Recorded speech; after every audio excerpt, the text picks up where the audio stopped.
Wondershare Time Freeze. Now this is a free system protection tool which creates a virtual system environment which is a shadow of the actual system. Now installation is very simple and easy. Now this works on Windows 7, XP, Vista and 2000. Simply click Next, accept the agreement, click Next, Next again, create a desktop and a quick launch if you so wish, and allow it to install. Now normally this will cost you $39. As part of a giveaway promotion, if you visit the official website and apply for a free registration code to activate the program, you will enjoy the full benefits of the full version. Updates and service after that is also free. Now a threat fire might find this as a potential threat. Allow it to continue. Just click proceed, and when it's finished you need to reboot your computer, and it will also load up the registration page, which as you can see here, enter your name and email for your key code, and if you so wish you can tick this box to keep informed of the latest product updates and special offers. Now I'm going to close this window for the time being, quit that and click finish to reboot, and I'll come back. When you've rebooted, you'll have this icon on your desktop or quick launch, wherever you've put it. Just double click it to run the program, and you'll have the 30-day evaluation period. Enter your licensed email and registration code, and then click register. I've copied and pasted mine in. Click register. It's been registered. That's it. In the system tray, you'll have a little icon which will flash when the program's active. Now initially, it's turned off. All you have to do is click here to enable system protection. And this will take just a minute or two to kick in. The protection is enabled. And it does warn you, do not save any important files in the system partition or they will be lost after system reboot. Folder protection. You can add folders which will stop access to other users. And WinPatrol there has alerted me that this wants to run on startup, which I'm going to allow. Now you can pick files, folders. I'll pick documents and settings. Click OK. If you click on settings, enable protection when Windows starts up. Protect the boot sector of the primary hard drive when protection is enabled. Folder protection. You can enable protection when Windows starts up. You can change the icons of protected folders, only supporting Windows 2000 and XP. You can disable access to the protected folders or prohibit changing files in the protected folders. You can also password protect it, which if you're on a shared computer, this is a good idea. Enter the new password, confirm it, and click OK. It stops other users from tampering with the program. Now all you have to do is apply settings. That's it.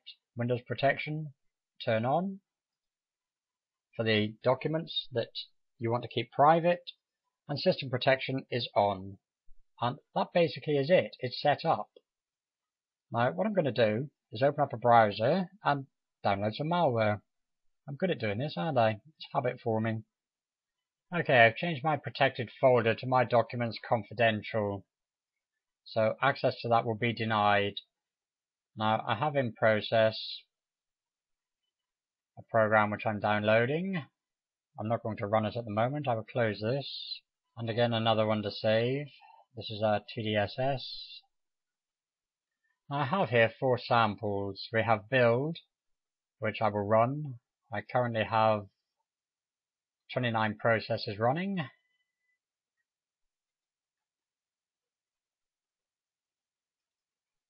And the build doesn't seem to want to run.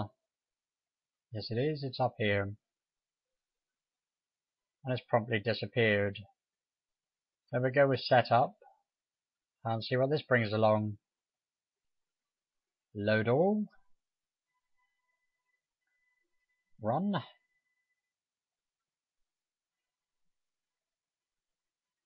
As you can see, it's running up here. Okay, we have 32 processes running, and I'm going to install antivirus.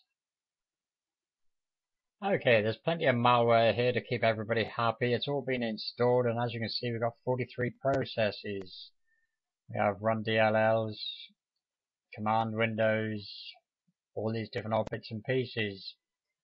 Now if I try to go to my documents, this is my locked file, protected file, which is confidential. If I click on the README and then delete the file,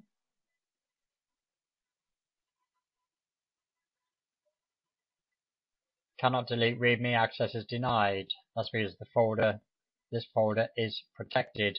And if I try and put anything in there, like a piece of malware, and I want to save it into here, it's being used by another program. But it won't normally allow you to move anything into the protected folder, and you won't be able to make any changes to it. Now the difference with this and programs like Returnil is this does not create a virtual drive, and you don't need to reboot to switch between on and off. You can simply turn it off and save all the changes.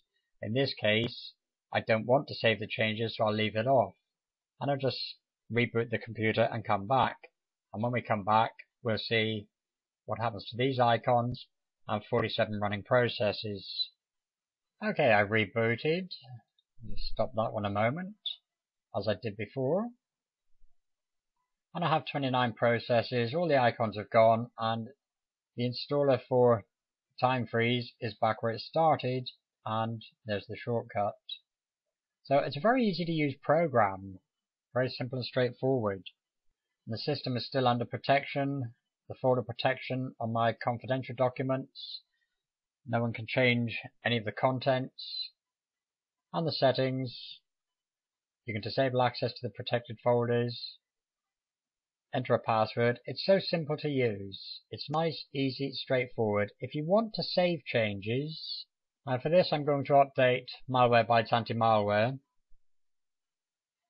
Malwarebytes has been updated, so I'll click on Scanner. Before I do that, I will clean my temporary files. Now they were clean before I did the installation, so hopefully it should come back around about 0. And yes, it's come back at 0, so I'll close this window. I'll do a quick scan with Malwarebytes just to make sure there's no malware on the computer. As you can see, the scan's been completed, no malicious items were detected, the machine's clean. And to save these changes, all I have to do is turn this off, click yes on the prompt. It will then tell you protection is disabled. So what I will do is restart the machine and then come back and enable protection again. So these changes will be saved to the hard drive normally. So I've rebooted. The setting was to have this turn on by default when I restart Windows. It's back on. I've opened it up. If I open up Malwarebytes, check for updates, and as you can see, I have the latest version. It was saved to the hard drive. So you have the option of on or off. It's very simple, very easy to use, easy to get used to. The future is virtualization, and programs like this are going to play a large part in that, along with Returnil. Sandboxy is a different kind of thing. If you can't get along with Sandboxy, try Returnil or Time Freeze, which it really is a great little program. And whilst it's free, grab it. If you want any more information and you want the download link, check out my blog, which is Free PC Security, and you can find it at freepcsecurity.com.